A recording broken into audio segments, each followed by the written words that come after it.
আমাদের power system থেকে দুইটা পাওয়ার স্টেশন বন্ধ হয়ে গেছে টেকনিক্যাল ফল্টের জন্য। একটা আপনার বয়লারের টিউবের লিকিং শুরু হয়েছে, যার জন্য ফোর্স শাটডাউন দিতে হয়েছে। আর একটা কয়লা আছে কিন্তু বঙ্গোপসাগরের উত্তালতার জন্য কয়লা আনলোড করতে পারছে না, সেই জন্য আরেকটা পাওয়ার স্টেশন বন্ধ হয়ে গেছে। এতে করে আমার প্রায় 3000 মেগাওয়াট বিদ্যুৎ আমার সঞ্চালন লাইন থেকে বেরিয়ে গেছে।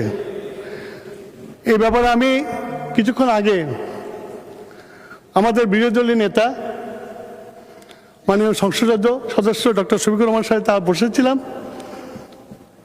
এবং ওনার সাথে আলোচনা করে আমি আজকে এখন এখানে স্টেটমেন্টটা করার জন্য দাঁড়িয়েছি। এর ফলে আমাদেরকে বিভিন্ন জায়গায় লোডশেডিং দিতে হচ্ছে এবং ঢাকাতেও লোডশেডিং দিতে হবে। আমি এই মহান সংসদের মাধ্যমে জনগণের কাছে এবং আমাদের বিরোধী দলের সদস্যদের কাছে আহ্বান জানাবো, এটা একটা জাতীয় সংকট। আসুন আমরা সবাই মিলে এই সংকটটা উত্তরণ করার জন্য ঐক্যবদ্ধভাবে চেষ্টা করি। আমি আশা করি আগামী 2 দিনের মধ্যে এই অবস্থার উন্নতি হবে। উন্নতি হলে লোডশেডিংয়ের প্রকোপ কমে যাবে। সবাইকে ধন্যবাদ। মাননীয় স্পিকার, আপনাকে ধন্যবাদ।